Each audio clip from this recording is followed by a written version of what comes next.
depende do que você chama de sintético, tem dezenas de Contratos vezes... que não envolvem dívida física, mas eles têm liquidados por diferença. Tá, tipo, eu tenho $1 milhão contra $1 milhão contra X Bitcoin. E não tem fluxo, não tem troca de fluxo em cima. Tem um contrato por diferença que você paga o ajuste. É isso que é o que ele tá Há 500 anos atrás, a maior parte, ou quase toda a riqueza do mundo era física. Era terra, era ouro, era arte, eram coisas que existiam, escravos, armas, não é isso? Hoje em dia, quase toda a riqueza da humanidade são coisas que não existem. Existe mais futuro de milho que milho. São contratos. Tem mais opções de ações que ações. E a própria moeda é isso aí. É uma promessa. Ela não tem lastro. Tinha um não, ela é. Tipo, a dívida é uma coisa futura, e em cima da dívida do governo, para cada dívida do governo, existe 10, 20, 30 vezes aquilo só que ali. Assim, este mercado é o maior mercado do mundo de qualquer coisa. O mercado de dívida, ele é vezes e vezes e vezes maior que o mercado de ações e que o mercado... É o mercado de dívida. Se você não quer financiar isso... Não tem como Fed nenhum controlar isso. É isso. Se você não quer financiar isso... Eles podem controlar ali, ó, a taxinha do redesconto do papel dele. Só que assim, tem um limite. Imagina numa crise de crédito, ele resolve baixar o juro. Tá bom, ele baixa o juro. Só que aí, quem tem papel longo e não consegue vender o papel longo, corre no Fed para refinanciar o teu papel. Ó, eu tenho um bônus de 20 anos aqui, eu não consigo vender, mas eu preciso de liquidez. Me venda qualquer valor. Né? Eu vou no Fed para tomar o empréstimo em cima do papel. E a onda de pessoas que vai no Fed pedir aquele dinheiro vai forçar o Fed a subir o juro, porque também não vai poder aceitar todo o papel do mundo. Vai insuflar o balanço dele como? Então ele começa a falar, puta, tem uma enxurrada de gente precisando refinanciar papel, eu não posso deixar a taxa baixa. O mercado vai tomar para cima até a própria taxa dele. Eu sei porque eu já vi isso. A grande mensagem do livro é exatamente essa. Primeiro, do seu livro aqui. Isso. Desde 2018 o juro é negativo. Desde 2018 o juro é negativo. Não existe renda fixa, é perda fixa. Não existe renda variável, é perda variável. Sem contar esse período que ele mencionou da pandemia, que foi um absurdo. Ano passado, o aumento do agregado M2 no Brasil é 18%. Se você não teve 18% de resultado líquido de perda de liquidez, líquido de taxa de transação, líquido de impostos, você perdeu riqueza no passado, não é isso? E esse ano vai emitir mais? Você acha que vai aumentar ou diminuir a impressão de moeda esse ano no Brasil, em ano eleitoral? E ano que vem você acha que vai ser mais ou menos do que ela isso? Só aumenta, porque é o aumento da dívida arcabouço pública. fiscal, sem nada, agora tudo é emergencial, os caras estão arregando nas pernas. Sabe quando que vai parar isso aí? Só tem uma força hoje capaz de botar o Brasil de joelho. Qual? Nenhum governo vai parar de emitir dívida. Nem o Bolsonaro, quando estava no governo, conseguiu. Ele conseguiu por um tempo, mas aí veio a pandemia, Madeira. Obrigou. Imprimiu como nem Dilma nunca imprimiu, né?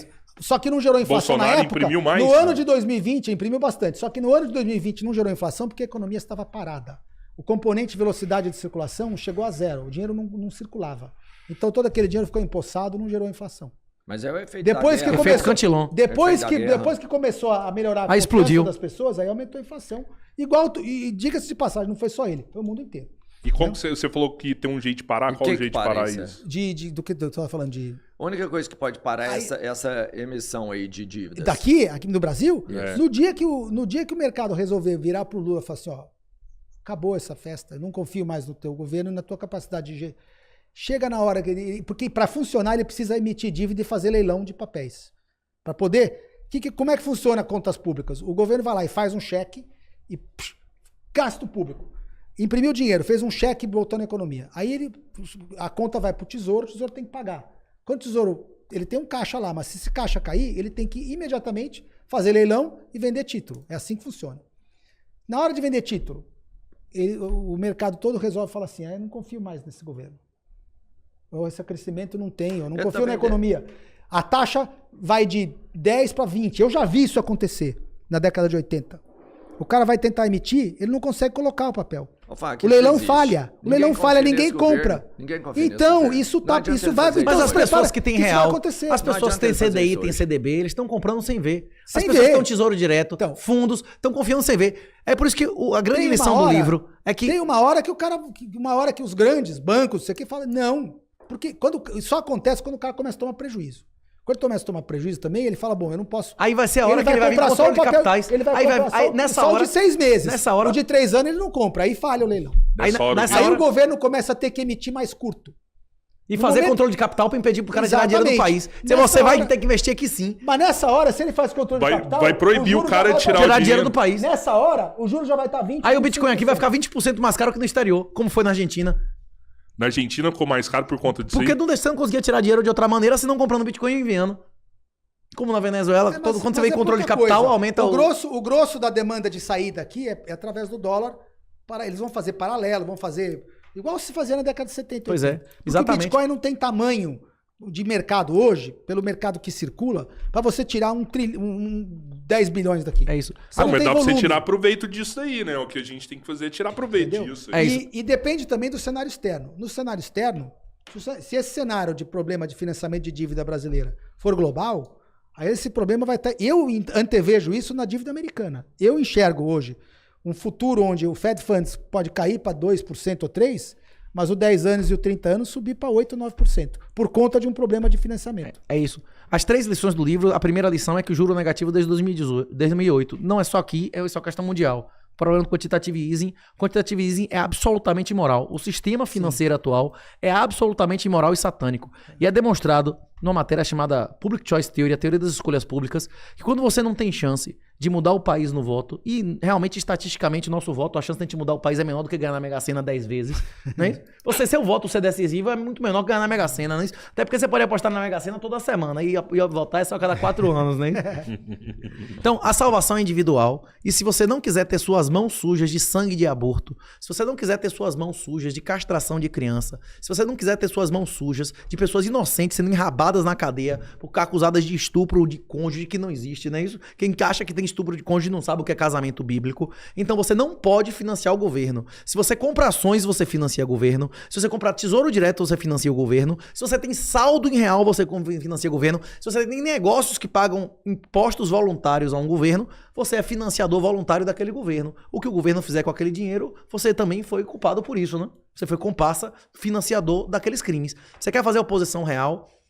Lê o livro de graça, tem de graça no YouTube, bote lá Bitcoin Red Pill, que você vai aprender a tirar o seu dinheiro dessa ciranda imoral. Que pode cair? Pode cair. Agora, estatisticamente, o índice de Treino, o índice de Jensen, todos os índices financeiros, mas quando sobe, o ganho médio é muito mais desproporcional do que dos demais ativos. Vai ter uma crise financeira, o Bitcoin vai cair mais do que a maioria dos índices? Vai. Porque ele é mais líquido. O que você consegue vender de madrugada pra estar em outro país em 10 minutos? Não é ação, né? Mas aí cai Bitcoin. tudo, cai bolsa, cai Bitcoin. E o Bitcoin cai mais, porque ele é mais líquido. Você não consegue vender Ibovespa de madrugada pra mandar dinheiro pra outro país pra evitar de Ibovespa, sim. Você tá falando do Bitcoin Brasil. Você consegue. É que eu tô falando da bolsa americana. Não, mas vários ativos. Que é a noite Japão, por exemplo, quando teve queda no Japão agora, tinham vários ativos no Japão. O cara não tinha como vender de madrugada. Você podia vender Bitcoin e depositar pra evitar uma chamada de imagem, né? O que eles faziam? O que eles faziam de madrugada, no caso do Japão, ele tá certo. Bolsas, a única coisa que tem volume para fazer de madrugada é os futuros. Então o nego foi nos futuros de bolsa, e Forex. Nikkei, o Spot. O Spot FX é muito líquido toda hora do dia, 24 horas por dia. O nego vai de madrugada no Yen e soca a bota no dólar e compra Yen, que já está desalavancando o trade. Então eu concordo com você que vai ter... Só que eu acho que vai ter um momento de fazer isso, no momento da desalavancagem. Enquanto o mundo está desalavancando, o que vai subir, mesmo sendo dívida, o análogo do dólar papel é a dívida curtinha. Eu não quero ter ela para financiar governo. Eu quero ter ela porque na hora que os preços caem, ela vai... E aí depois eu troco por tudo. Entendeu? Uhum. Eu vou ficar nisso aí. É porque é o seguinte. Esse ano, por exemplo... Agora, no cenário de inflação constante, é sempre ganho para quem tem ativos como o Bitcoin, por exemplo. Só que para você entender que não dá para ter uma inflação para sempre, porque o mecanismo de produzir inflação, ele é a expansão de crédito. E a expansão de crédito tem limite. O limite da expansão de crédito é quando ninguém mais conseguir comprar e achar que não recebe. É global. Existe um momento que você não consegue expandir mais o crédito. Você vai ter que, para você expandir, você tem que botar o juro a -1, -2, nominalmente. Porque 0 ele já ficou um tempão. Até negativo em alguns países. Nominal ficou, negativo. Na Alemanha ficou -1 o papel de 10 anos. Tinha banco que cobrava pra você deixar então, depósito era no uma cara. Bolha. Esse cenário foi uma bolha. Porque nesse momento que o juro está vindo -1 na Alemanha, a Argentina, depois de dar 4 moratórias, vendeu o bônus de 100 anos. Teve um negócio desse mesmo. Teve um bônus de 100. Como que a Argentina conseguiu depois... Agora deve estar, mas como que a Argentina conseguiu, depois de dar 5 moratórias, vender um bônus de 100 anos? Tem que ver o yield, né? Mas vendeu. Um país desse não devia tomar empréstimo de 100 nunca. A Áustria fez emissão de 100 anos a 1%. Sabe quanto está valendo esse papel hoje? Ela vendeu bônus de 100 anos com um juro de 1% a 100, ao preço de par, né? A 100 Tem um cupomzinho, euros. tem um cupom anual de 1%. De 1%. E vendeu a 100 euros. Os juros em euro tá 3%. Derrotou o Esse negócio. bônus da Áustria, de 100 anos, vale 20% do valor de face. Pois Ou é, seja, é uma perda por 100 anos. Exatamente. A valor presente perdeu 80% do valor. Então, o mercado de renda fixa já tomou um tombo. Quando o Treasury de 30 anos, quando a taxa do governo americano foi de 1% para 5% ou para 4,5%, o bônus de 30 anos, o cara perdeu 50% É isso, mas o senhor do concorda valor. que reduzindo nos Estados Unidos, a tendência no mundo inteiro para evitar o carry trade é baixar também. Esse pessoal que perdeu 80% nesse título, quando o juro voltar à normalidade, o novo normal, isso tende a voltar. Mas você vê, o dinheiro de 30 anos, o juro de 30 anos ainda está 4%. O cara voltou um pouquinho, mas 30 anos, porque ele vai levar para recuperar isso aí. E a convexidade é a segunda derivada do preço do título.